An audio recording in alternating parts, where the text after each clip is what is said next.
On attaque maintenant une nouvelle méthode d'étude des convergences et des divergences, c'est-à-dire les méthodes qui donnent la convergence ou la divergence d'une série sans calculer la somme.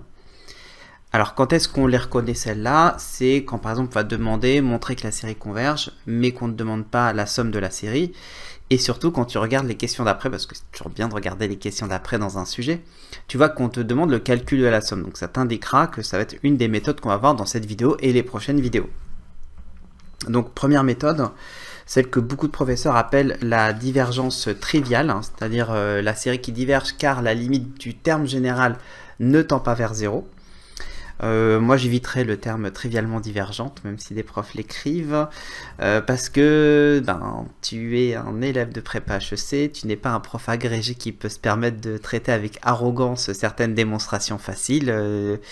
Si on nous donne ce type de sujet, ce type de questions, c'est que justement que les gens qui l'ont conçu considèrent que ce n'est pas si facile que ça. Alors peut-être c'est très facile pour un agrégé, mais donc nous on va agir avec humilité, modestie et dire que justement ça converge par contraposé. Donc c'est ce qu'on va voir. Alors, si la série de termes généraux UN converge, alors limite de UN est égale à 0. Donc ça c'est la démonstration de la condition nécessaire de convergence. Et donc on a par contraposé, si limite de UN est différente de 0, alors la série de termes généraux UN converge. Pourquoi? C'est quoi la contraposée? Pour rappel, un quant à P qui implique Q, la réciproque Q implique P n'est pas toujours valable. En revanche, la contraposée, c'est-à-dire non Q, c'est-à-dire le contraire de Q implique non P, ça elle est toujours valable. Et justement la contraposée de lui, c'est si limite de UN est différente de 0, alors le contraire de converge, c'est-à-dire la série diverge.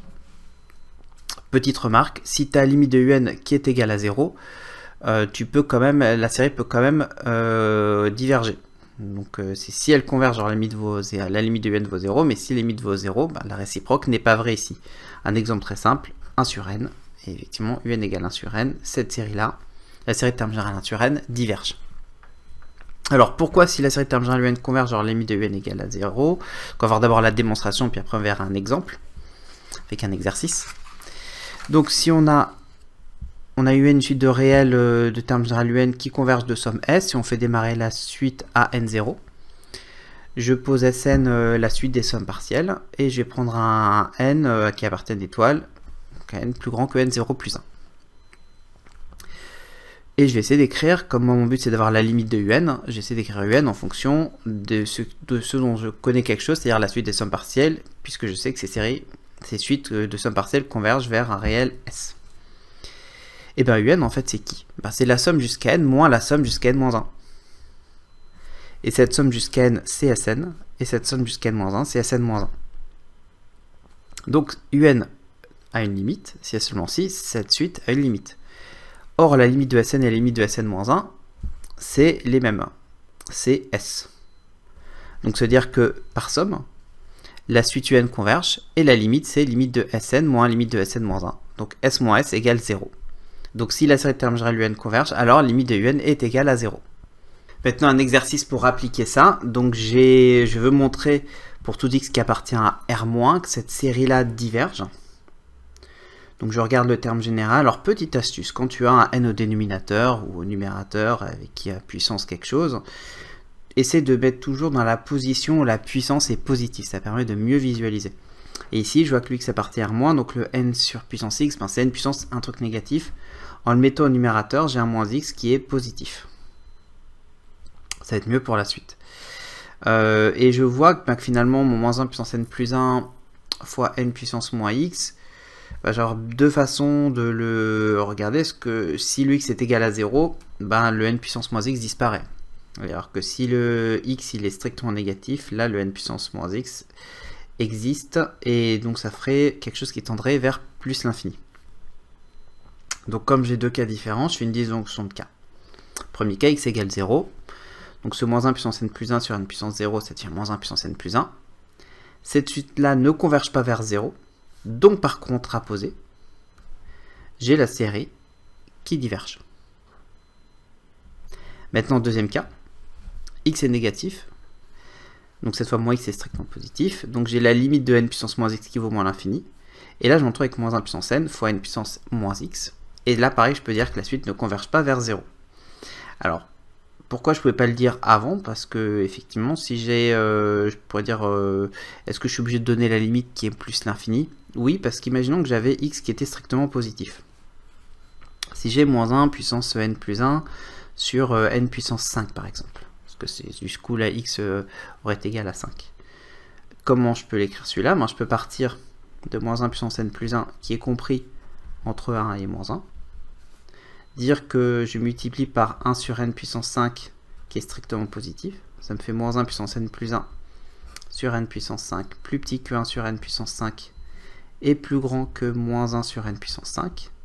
Or, ces deux-là, ils tendent vers 0. Donc, d'après le théorème d'encadrement, lui tend vers 0. Donc, on peut avoir du moins 1 puissance n où ça varie tout le temps et pourtant tendre vers 0. Schématiquement, ça donnerait ça. À chaque fois, ça se rapproche de 0. Donc, par contraposé, cette série diverge. Et j'ai bien montré que dans les deux cas, la série de termes générale, moins 1 puissance n plus 1 sur n puissance x, diverge. Voilà, donc ça, c'était un exemple, comme on montre. Alors, toujours, c'est rare que ce truc-là arrive. C'est souvent qu'on voit, tu vas y penser quand tu rencontres un terme général qui est différent de ceux que tu rencontres habituellement. Dans ce cas, demande-toi, ok, et qu'on te demande de montrer que ça diverge ou est-ce que ça converge avec un point d'interrogation très mystérieux et que tu vas par la suite, on ne l'étudie plus. Là, regarde un peu et dis-toi, est-ce qu'il n'y a pas une divergence simple par la contraposée. Donc ça, c'était la première méthode. Des méthodes beaucoup plus courantes, c'est celle qui va utiliser les séries de termes positifs. Et donc, c'est ce qu'on verra dans la prochaine vidéo. Cette vidéo fait partie d'un cours complet sur les séries que tu peux suivre gratuitement. Un cours pour passer du niveau 0 au niveau sujet de concours. Imagine si tu avais acquis toutes les notions clés du chapitre des séries. Les ruses, le cours, les démonstrations, les rédactions types, les méthodes principales. Souvent, on attaque les sujets de concours sans avoir acquis au préalable des fondations solides. On regarde la correction et on se dit « je vois pas comment j'aurais pu y penser ». Mais si tu ne sais pas sur quels exercices travailler pour cela, c'est normal. Et c'est là qu'intervient mon cours sur les séries. Avec ce cours, que j'ai conçu comme un cours particulier, tu vas acquérir progressivement toutes les bases sur le chapitre. Alors attention, tu ne seras pas encore une star sur les séries. Je te conseille par exemple déjà de refaire chaque exercice 2 ou 3 fois, et tu auras le PDF avec la correction détaillée pour cela. Et compléter ces exercices avec d'autres sujets pour acquérir les notions qui permettent d'obtenir les plus belles notes au concours. C'est beaucoup de boulot les maths, c'est pas instantané. Mais cette fois, tu auras les armes pour travailler les sujets les plus compliqués, notamment ceux donnés par ton ou ta prof en prépa. Tu les comprendras mieux, donc tu progresseras davantage. Pour y accéder, tu peux cliquer sur le lien en description. C'est gratuit. Ça ne sera pas 3 heures de maths en plus, mais 3 heures de maths qui rendront tes dizaines d'heures de travail sur le chapitre beaucoup plus productives. Et plus tôt tu suivras cette formation, plus vite tes heures de travail sur le cours ou sur les exercices seront qualitatives. Le lien de la page est en description. On s'y rejoint, à tout de suite.